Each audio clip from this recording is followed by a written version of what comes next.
Assalamualaikum warahmatullahi wabarakatuh. Selamat bertemu kembali di channel perizinan OSS. Semoga Bapak Ibu dalam kondisi sehat walafiat dan perusahaan Bapak Ibu bisa berjalan lancar. Pada sesi kali ini saya akan memberikan tutorial atau berbagi pengalaman tentang proses pengajuan izin komersial atau izin operasional secara lebih detail, di mana untuk perusahaan yang sudah mendapatkan NIB dan izin usaha harus memilih izin komersial, tetapi tidak semua jenis izin komersial harus Bapak Ibu urus. Untuk itu ikutilah tutorial tentang proses pemilihan izin komersial atau izin operasional sampai selesai agar Bapak Ibu tidak gagal paham.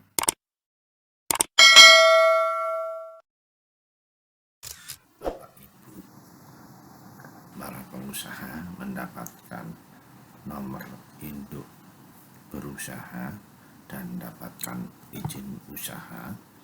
Langkah selanjutnya adalah Bapak Ibu perlu untuk mengurus izin komersial atau izin operasional. Namun tidak semua kegiatan atau investasi memerlukan izin komersial atau izin operasional. Jika perusahaan Bapak Ibu hanya bergerak misalkan dalam bidang usaha penjualan barang dagangan, ya, misalkan sebagai grosir sepatu, ya, sandal, Bapak Ibu tidak perlu untuk melakukan permohonan izin komersial atau izin operasional. Tapi ketika Bapak Ibu mempunyai kegiatan perdagangan B2 bahan berbahaya, itu setelah Bapak Ibu mendapatkan SIUP, Bapak Ibu harus mendapatkan izin operasional untuk pemasaran bahan berbahaya. Jadi kapan Bapak Ibu butuh atau tidak butuh untuk izin komersial atau izin operasionalnya sangat tergantung dari jenis atau bidang usaha yang ditangani, yang dilaksanakan. Kalau Bapak Ibu sudah mendapatkan izin usaha industri misalkan, tetapi tidak ada genset, ya, tidak ada genset yang kapasitasnya di atas 500 kVA, itu tidak perlu izin operasi. Kalau di bawah mungkin masih harus didaftarkan saja di bawah 500, ya. Nah, itu proses izin apakah yang Bapak Ibu perlukan, ya, seperti itu. Jadi setelah Bapak Ibu mendapatkan NIB, kemudian izin usaha, ya, jadi untuk langkah selanjutnya adalah Bapak Ibu melakukan pemilihan, ya, pemilihan izin komersial atau izin operasional. Di sini ada 3 step yang perlu dilalui, ya. Jadi di sini step pertama pemilihan untuk izin komersial atau izin operasional sesuai dengan bidang usaha yang Bapak Ibu lakukan. Kemudian setelah dipilih, nanti akan step kedua akan muncul draft izin komersial atau izin operasional, dan step ketiga adalah output izinnya, ya. Di sini jelas ada langkah pertama, kita harus milih. Di sini ada lebih dari 300 izin operasional, tapi tidak semuanya Bapak Ibu harus pilih karena tergantung dari jenis usaha yang Bapak Ibu lakukan. Ya, di sini ada berbagai pilihan, ya. Salah satunya ini adalah analisa hasil pengawasan narkotik, psikotropi dan prekursor, ya. Jadi kemudian ada izin apotek, ya. Ini ada izin apotek, ada izin pendidikan dini normal yang berkembang menjadi satuan pendidikan, ya. Kemudian ada izin demosioning instalasi nuklir. Lah ini gak semuanya izin perlu Bapak Ibu lakukan, tapi tergantung sama kegiatan yang Bapak Ibu lakukan. Nah, ini ada izin edar kosmetik bagi perusahaan yang melakukan kegiatan pembuatan kosmetika, izin edar obat, izin edar obat tradisional ya.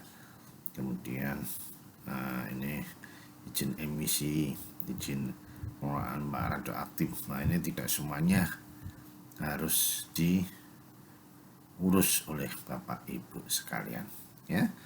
Kemudian ini kalau bergerak dalam kegiatan rumah sakit ya, sebelumnya harus punya izin operasional rumah sakit. Nah, ini jadi macam-macam kalau bergerak dalam bidang industri yang banyak limbahnya berarti dan harus membuang limbah, ini ada izin pembuangan limbah ya, tergantung. Jadi ini penyiaran radio, TV, publik lokal ya. Nah, kalau kemudian pakan ternak, nah ini harus didaftarkan dulu sebelum dipasarkan. Kemudian pendaftaran pangan secara asal tumbuhan, nah ini banyak sekali pilihan. Kemudian kalau impor limbah B3 bahan bau berbahaya, ini juga harus ada rekomendasi limbahnya ya. Kemudian ini impor tembakau juga ya. Jadi kemudian setelah ada izin, kemudian ada sertifikatnya. Jadi ini tergantung bidang usahanya ya. Setelah ini sertifikat, ini SLO, sertifikat layak operasi untuk genset ini biasanya. Kemudian ya, sini saya akan memberikan contoh kapan perusahaan Bapak Ibu para pengusaha harus mengurus izin operasional ya. Jadi di sini jika perusahaan Bapak Ibu sudah punya cadangan energi listrik yaitu berupa genset dengan kapasitas di atas 500 kVA, berarti harus mengajukan SLO, sertifikat layak operasi dan izin operasi ya. Kalau Bapak Ibu bergerak dalam bidang produk makanan atau minuman, harus ada izin edar pangan olahan. Jadi kalau Bapak Ibu melakukan juga dalam hal bisnis itu memakai komunikasi melalui radio, Bapak Ibu harus menggunakan izin penggunaan spektrum radio, limbah HP3 ya. Ini juga produk kosmetik, pedagang bahan berbahaya ya. Ini harus punya izin komersial seperti ini ya. Kemudian bagaimana cara memilihnya ya? Jadi gini, ketika ada limbah B3, Bapak Ibu harus memilih klik ya untuk limbah B3. Nah, di sini juga ada berbagai pilihan limbahnya itu apa? Misalkan penyimpanan, pengolahan atau pemanfaatan ya, penimbunan. Nah, ini harus dipilih juga. Jadi setelah ini ada beberapa pilihan, Bapak Ibu harus milih.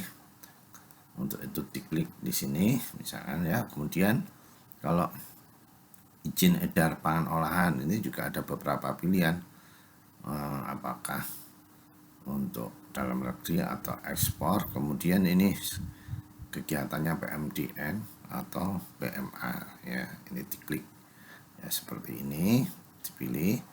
Kemudian penggunaan spektrum radio, spesifiknya izin stasiun radio. Nah, ini seperti ini, diklik ya. Kemudian setelah itu semua ada pilihan, menginjak ke step kedua.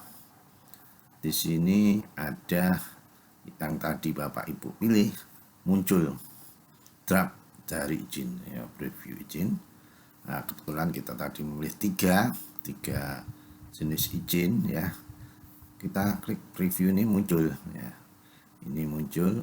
Jadi step ini berarti sudah ada izin untuk izin komersial atau izin operasional. Tinggal Bapak Ibu lanjut ke step berikutnya. Klik ya. Nah, ini izin komersialnya seperti ini. muncul. Kemudian di sini ya, ini izin penggunaan spektrum radio muncul, B3-nya muncul, dan izin edar pangan olahan juga muncul ya. Jadi ini izin komersilnya, ini lebih detailnya tentang komitmen. Jadi setelah Bapak Ibu sudah mengurus yang tadi izin NIB, nomor induk berusaha, izin usaha, dan langkah selanjutnya adalah mengurus izin komersial atau izin operasional dengan pilihan tergantung pada kebutuhan atau jenis dari bisnis yang Bapak Ibu kelola. Ya, itu mungkin yang bisa saya sampaikan. Kurang lebihnya saya mohon maaf.